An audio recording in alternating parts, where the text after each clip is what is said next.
Hai, Assalamualaikum. Ada yang berpendapat tidak dimungkinkannya lagi KPK memeriksa badan usaha milik negara adalah sesuatu yang baik untuk badan usaha milik negara itu sendiri.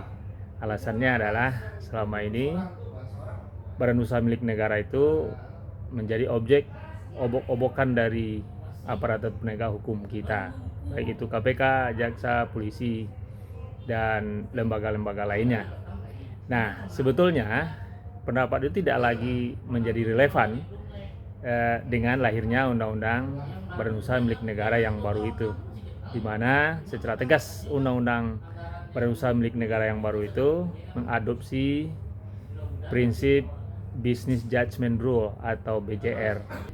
Prinsip BJR itu ditemukan dalam pasal 9F ayat 1 dan ayat 2. Jadi ayat 1-nya itu untuk direksi, ayat 2-nya untuk komisaris. Intinya apa? Intinya di situ dikatakan bahwa seorang direksi atau komisaris tidak bisa dituntut secara hukum bila kerugian perusahaan yang dikelolanya itu bukan disebabkan oleh kelalaiannya, yang pertama ya. Kemudian yang kedua, perusahaan itu ketika mengalami kerugian sebetulnya sudah dikelola secara hati-hati.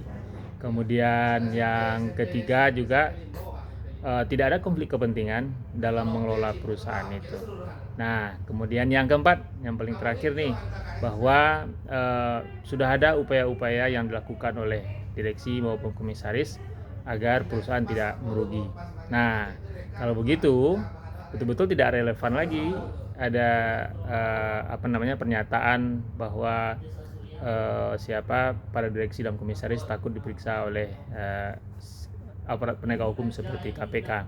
Karena apa? Karena kalau mereka bekerja secara benar, secara lurus, kan tidak perlu takut karena undang-undang sudah melindungi.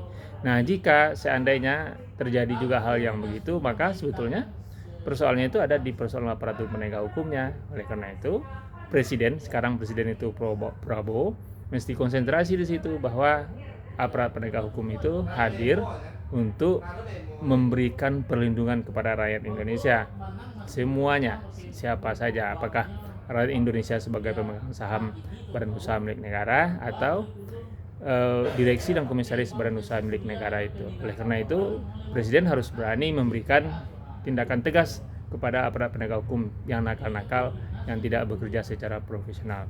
Itu saja dulu ya. Terima kasih. Assalamualaikum warahmatullahi wabarakatuh.